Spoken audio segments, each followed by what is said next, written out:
أنتم الآن على موعد مع راديو دوغما لأعرفه.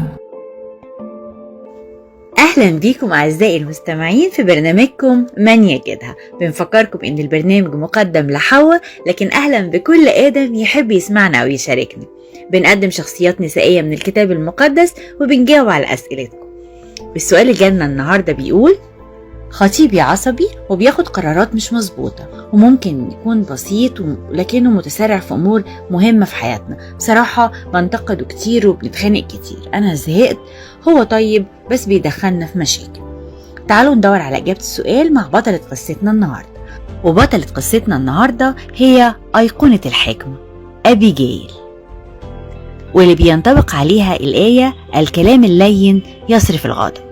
فالكلمة ممكن ترفع حد للسماء وممكن تخفز بيه الأرض. الكلمة ممكن تعمل خصومات وتسبب كوارث، وممكن برضو تهدي الأمور وتصنع سلام. ونرجع لبطلة قصتنا النهاردة. أبيجايل سيدة جميلة ذكية متجوزة مع الأسف من راجل أحمق اسمه نابال، وزي ما ذكر الكتاب المقدس كان قاسي القلب رديء الأعمال. أما أبيجايل فتقريبا كانت ضحية جوازة وخلاص، أو إن الغنى والمال والجاه عمى عينيها، لأن نابال كان غني جدا. لكن الحقيقة اللي مفيش عليها خلاف إن كل الغنى والذهب والأموال لا يمكن تعوض عن المشاعر والأحاسيس والتقدير، وإنها تكون متجوزة من راجل حكيم تفتخر بيه قدام نفسها وقدام الناس. الجواز يعني مشاعر حب وشركة جسدية وروحية.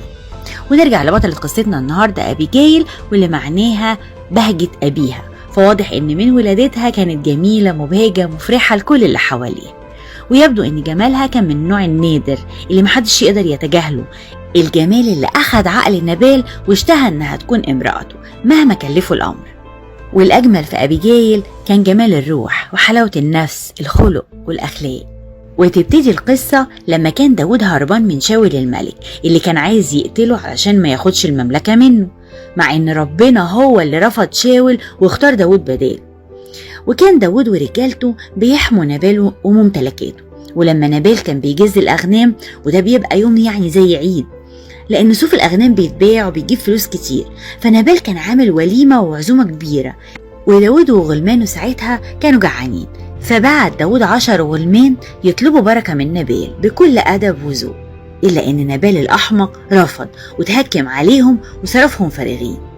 ويجري غلام نابال على أبيجايل يحكي لها اللي حصل، وإن قد إيه رجال داود كانوا بيحسنوا لينا جدا وبيحمونا وقت راعي الغنم، وحكى لها كل اللي حصل. فواضح إن أبيجايل كانت طول النهار تلم ورا نابال. وقال لها الغلام إن نابال اللئيم هيوقعنا في مشكلة كبيرة جدا مع داود ولازم تتصرفي. وفعلا داود اتضايق جدا وجمع 400 راجل بأسلحتهم وطلعوا على نابال. لكن أبيجايل كانت زي النسمة الرقيقة اللي هبت في وش داود لما كان بركان ساير ورايح ينتقم من نابال الأحمق زوجها. راحت له قابلته في الطريق وهدته وكلمته بمنتهى الحكمة، لغاية لما خليته يتراجع عن اللي هيعمله. فاق داود من غفلته بصوتها الساحر الرقيق، وبكلامها رجع عن الانتقام من لابان، واللي كان ممكن يكون وصمة عار في تاريخ داود كله. كان ممكن يندم عليها طول حياته لولا إن أبيجايل وقفته. وفي اللحظة الأخيرة ونشوف الكتاب المقدس وهو بيكلمنا على أبيجايل وبيذكر ذكائها قبل جمالها، وكأن عقلها هو الحالة النورانية اللي متوجة جمالها. فلو كانت بتشدك بجمالها وشكلها في البداية، إلا إنها بتذهلك بجمال عقلها وحكمتها الشديد. ونشوفها في حديثها مع داود وهي بتضرب أدق وأرق الأوتار في قلبه. اعترفت بذنب جوزها قدام داود وقدام ربنا، وفكرت داود برسالته العظيمة اللي ربنا سلمها له. فكرته بتجاربه السابقة وزي ربنا وقف جنبه في أشد وأصعب أوقاته وهو هربان من وجه شاول. فهو عزيز على قلب ربنا ومحفوظ في حزمة الحياة مع الرب زي ما قالت له. وقالت له كمان إن أعداؤه هيترموا بكفة المقلاع، وكأنها بتفكره باللي حصل مع جليات الجبار زمان، وإزاي ربنا وقف مع داود الفتى الصغير وقدر يغلب جليات بكل جبروته. وكأنها بتقوله لازم داود العظيم يغلب الشر. وفكرة الانتقام اللي دخلت في قلب داود اللي قلبه بحسب قلب ربنا أكيد مش صح أبدا إنه يدخله فكر انتقام.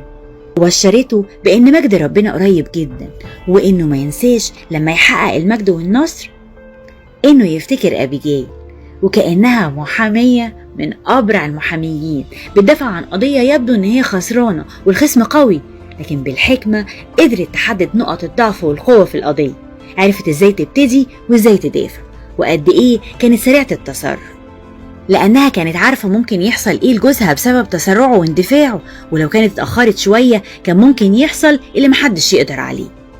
انتهزت الفرصة واختارت الوقت المظبوط قبل فوات الأوان، وجريت على داود بالهدايا وركعت تحت رجليه إنه يسامح جوزها الأحمق، وحتى من غير ما تقول لجوزها، وحتى لو قالت له فهو على طول مخمور عايش في ملاذ الدنيا مش عامل حساب لحاجة. ويعتبر تصرف أبيجايل هو تصرف المرأة الحكيمة اللي فعلا من يجدها يجد كنوز كتير. المرأة الحكيمة اللي تقدر تتصرف بهدوء واتزان وحكمة وقت الكوارث، في صمت وهدوء وبكل اتضاع وعدم تكبر تروح لداود وهي الذنب مش ذنبها، وتنزل من حمارها وتركع قدامه عشان يسامح جوزها، وتسجد على وجهها كأمة أو جارية مذنبة بتطلب السماح والغفران علشان تحمي بيتها وجوزها وولادها، وتقول على نفسها هوذا أنا أمتك جارية تغسل أرجل عبيد سيدي. ده غير كرمها الشديد في الهدايا اللي قدمتها لداود ورجالته من خبز وخمر وخزف وفريك وزبيب وغيرها، بتقدمهم بمنتهى التواضع وتقول ده شيء بسيط للغلمان السائرين وراء سيدي. ايه الجمال ده! ونجحت أبيجايل إنها تنقذ جوزها من موت محقق. أبيجايل الحكيمة اللي بكلامها اللين لين قلب داود ورجع على كل اللي كان عايز يعمله. انت كمان كوني امرأة حكيمة ودودة عاقلة، كملي ضعف جوزك، ساعديه إنه يكون شخص عاقل، ساعديه إنه يربح نفسه وأبديته، فالكلام اللين بيعمل كتير. كنتم مع إيناس صموئيل في برنامج من يجدها.